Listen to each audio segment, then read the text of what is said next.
Assalamualaikum warahmatullahi wabarakatuh. Saya Muhammad Ibrahim Gustiawan bersama rekan-rekan saya Tahilwa bersama Antaresa. Saya dari kelompok 8 untuk memenuhi tugas presentasi dari Ibu Ella Amelia, Magister Farmasi. Untuk memenuhi tugas tersebut saya akan menjelaskan atau mempresentasikan tentang sediaan gel. Lanjut saja ke materi teman-teman. Ada yang sudah tahu gel tersebut itu apa? Lanjut saja ke materi teman-teman. Ada yang sudah tahu gel tersebut itu apa? Mungkin saya di sini juga sambil membaca PowerPoint tersebut yang ada di belakang saya ya, nanti saya edit. Di sini saya sambil membaca. Menurut Farmakope Indonesia edisi 4 halaman 7, gel merupakan sistem setengah padat terdiri dari suspensi yang dibuat oleh partikel anorganik yang kecil ataupun molekul anorganik yang besar, terpenetrasi oleh suatu cairan. Gel kadang disebut jelly ataupun setengah jelly.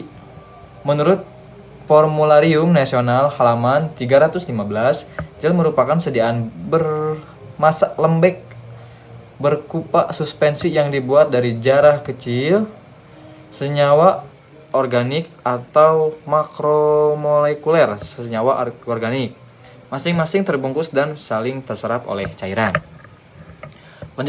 Lanjut saja teman-teman ke karakteristik gel. Nah, ini karakter gel tersebut ya. Nah, sebentar teman-teman. Nah, di sini ada beberapa poin ya yang menyangkut ke karakter gel tersebut, yaitu ada yang pertama ada swelling. Swelling tersebut adalah gel dapat mengembang karena komponen membentuk gel dapat mengabsorpsi larutan sehingga terjadi. Oke, lanjut teman-teman, ada copyright sebentar. Lanjut saja. Terjadi pertambahan volume. Yang kedua ada sineresis, suatu proses yang terjadi akibat adanya kontraksi di dalam massa gel. Cairan yang terjerat akan keluar dari berada di atas permukaan gel. Nah, di sini selanjutnya ada efek suhu. Nih, ini karakter dari efek suhu tersebut nih, dari gel tersebut. Efek suhu mempengaruhi struktur gel. Gel dapat terbentuk melalui penurunan temperatur, tapi dapat juga pembentukan gel terjadi setelah pemanasan hingga suatu suhu tertentu. Nah, langsung saja efek elektrolit. Konsentrasi elektrolit yang sangat tinggi akan berpengaruh pada gel hidrofilik, di mana ion berkompetisi secara efektif dengan koloid terhadap pelarut yang ada dan koloid digaramkan atau melarut. Nah, di sini ada elastisitas dan rigiditas. Jadi teman-teman, saya pengucapan emang kurang ini ya, mohon dimaklumi. Lanjut saja ke materi. Sifat ini merupakan karakteristik dari gel, gelatin, agar, dan nitroselulosa selama transformasi dari bentuk sal menjadi gel. Terjadi peningkatan elastisitas dengan peningkatan konsentrasi pembentukan gel. Nah, yang terakhir ini adalah rheologi. Gel itu sendiri adalah larutan pembentuk gel atau gelin agent, dan didispersi padatan yang terplokulasi memberi sifat aliran pseudoplastis yang khas dan menunjukkan jalan aliran non-Newton yang dikarakterisasi oleh penurunan viskositas dan peningkatan laju aliran. Nah, mungkin itu karakteristik dari gel tersebutnya yang sudah saya sebutkan di beberapa ke belakang. Selanjutnya ada keuntungan dan kekurangan. Tentunya di berbagai sediaan maupun gel, tablet ataupun yang lain itu memiliki kekurangan dan keuntungan. Seperti diri kita masing-masing, kita juga memiliki keuntungan dan kelebihan. Bukan keuntungan tapi kekurangan. Nah, lanjut saja ke materi ya teman-teman. Nah, di sini ada dari keuntungan sediaan gel tersebut.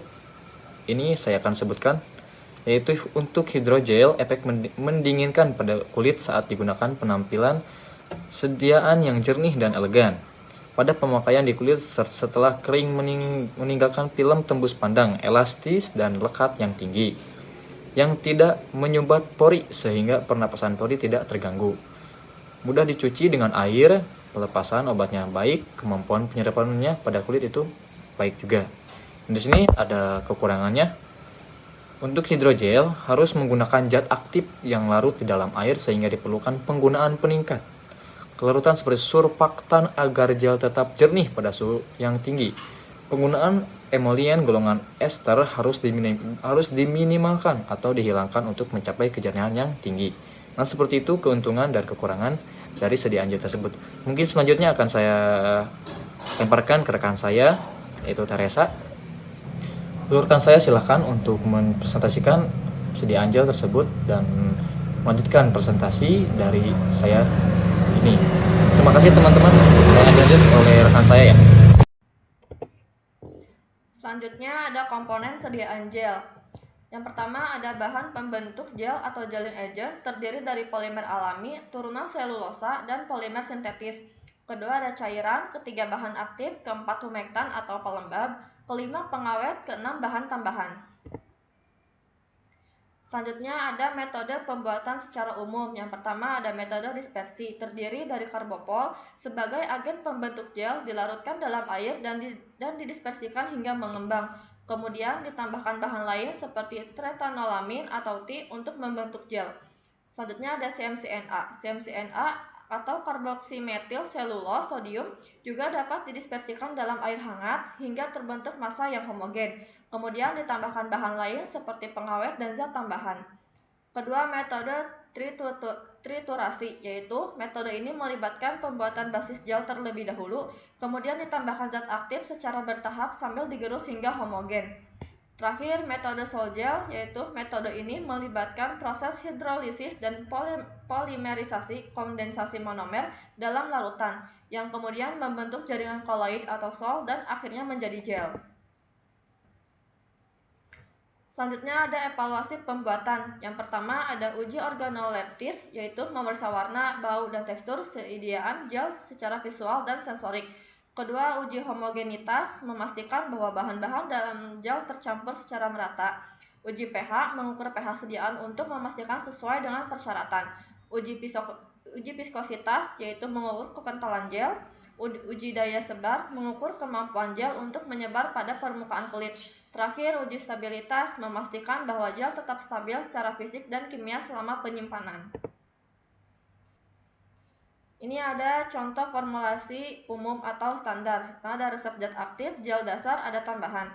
Gel efedrin sulfat, nah resep efedrin sulfat 10 gram, tragaka 10 gram, metosalisilat 20%, ekaliptol 1 ml, jarum pinus minyak 20%, gliserin 15 gram, udara 24 ml, air. Selanjutnya fungsi komponen sediaan gel, yaitu ada 6. Yang pertama, bahan pembentukan gel, yaitu glykogen. Bahan ini berfungsi untuk membentuk struktur gel dan dapat berupa polimer alami, semi sintetis atau sintetis. Contohnya seperti polimer alami, yaitu ada geliat, alginat, pati yang dimodifikasi, turunan selulosa, metil selulosa, hidroksipropil metil selulosa, polimer sintetis, karbomer. Yang kedua, cairan yang digunakan dalam sediaan gel berfungsi sebagai medium dispersi bahan untuk bahan aktif dan komponen lainnya serta membantu membentuk struktur gel. Biasanya air digunakan sebagai peralut utama. Yang ketiga, bahan aktif. Bahan aktif adalah zat yang memiliki khasiat terapeutik atau kosmetik yang diinginkan dan ditambahkan ke dalam sediaan gel untuk memberikan efek yang diharapkan. Yang keempat yaitu ada humektan, yaitu pelembab. Humektan berfungsi untuk menjaga kelembaban sediaan gel dan mencegah pengeringan serta membantu menjaga kelembapan kulit saat digunakan. Contohnya seperti gliserin, propylene glycol, dan sorbitol. Yang kelima yaitu pengawet. Pengawet ditambahkan untuk mencegah pertumbuhan mikroorganisme dan menjaga stabilitas sediaan gel selama penyimpanan. Contohnya seperti metilparaben dan propilparaben.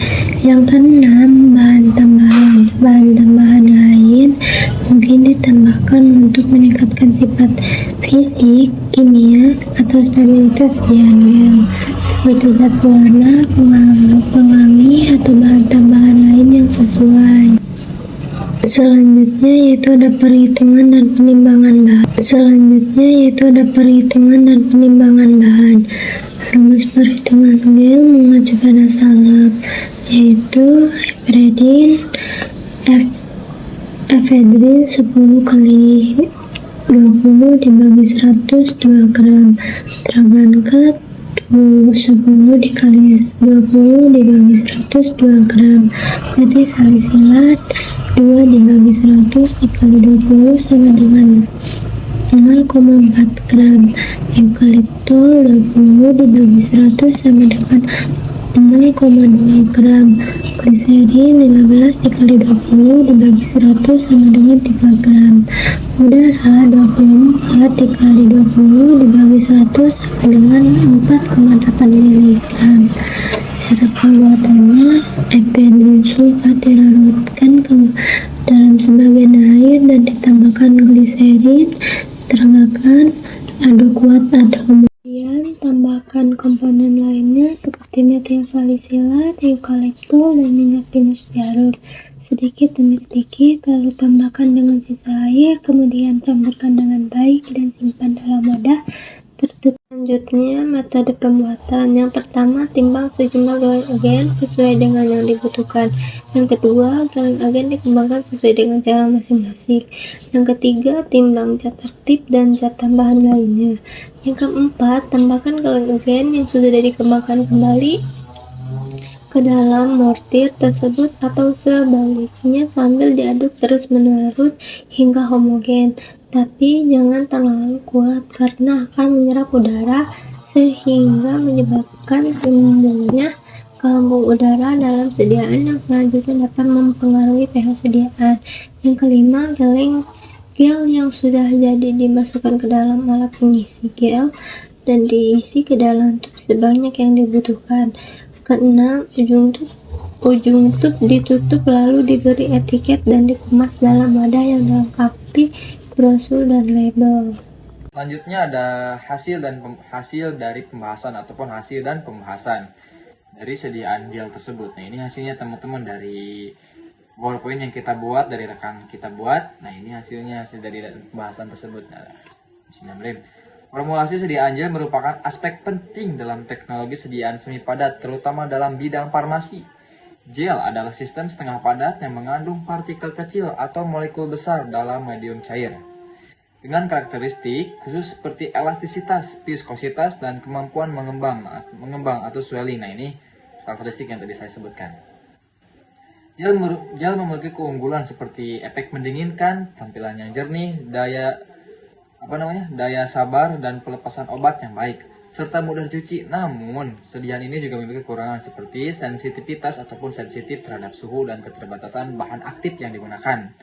Artinya, si gel tersebut memiliki kekurangan dengan yang terlalu memiliki sifat sensitif gitu terhadap kandungan-kandungan lain gitu. Nah, di sini ada perbuatan gel melibatkan beberapa metode seperti dispersi, triturasi, dan metode sol gel, serta memerlukan komponen penting seperti gelin agent, pengawet, bahan higroskopis, dan chelatin agent. Evaluasi mutu gel mencakupi uji organoleptis, homogenitas, pH, viskositas, daya sebar, dan stabilitas. Nah, itu hasil dan pembahasan dari kelompok 8 sediaan gel. Mungkin terima kasih teman-teman sudah menonton ataupun mengikuti pembahasan atau presentasi dari sediaan gel tersebut bersama rekan-rekan saya. Mungkin segitu saja yang sempat saya sampaikan. Assalamualaikum warahmatullahi wabarakatuh.